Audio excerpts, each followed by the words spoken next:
আসসালামু আলাইকুম প্রিয় ভাই বোনেরা, সবাই কেমন আছেন? আশা করি সবাই ভালো আছেন। আলহামদুলিল্লাহ, আল্লাহর রহমতে আমিও ভালো আছি। আজ আমি তেলাপিয়া মাছের মাথা রান্না করব। আমি মাছগুলো প্রথমে হলুদ মাখিয়ে নিলাম।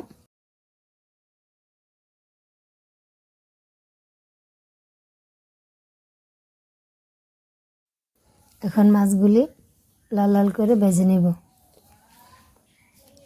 দেখুন কত সুন্দর ভাজা হয়েছে। এখন মাছ ভাজা শেষ, উঠিয়ে নিব। তারপর কড়াইয়ের মধ্যে পেঁয়াজ দিয়ে দিলাম। পেঁয়াজগুলো লাল হয়ে আসছে। লবণ, হলুদ, মরিচ, রসুন সব পরিমাণ মতো দিয়ে দিব। তারপর ভালোভাবে মিশিয়ে নিব। এখন কিছুক্ষণ জাল করে নিব, যতক্ষণ না মশলাটা থেকে তেলটা ছেড়ে না দিচ্ছে।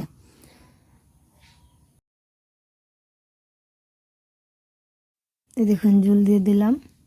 এখন এক এক করে সবগুলা মাছ দিয়ে দিব, দিয়ে কিছুক্ষণ রান্না করে নিব।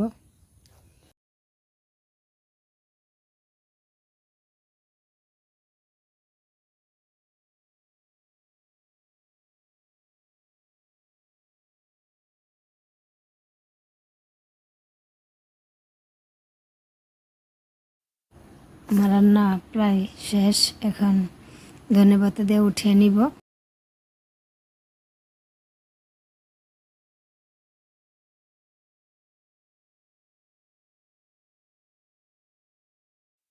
আমার রান্নাটাকে ভালো লাগলো সবাই আমার চ্যানেলটাকে লাইক, কমেন্ট, সাবস্ক্রাইব করে আমার সাথেই থাকুন আরও নতুন নতুন ভিডিও পেতে। এতক্ষণ আমার সাথে থাকার জন্য সবাইকে ধন্যবাদ। আসসালামু আলাইকুম।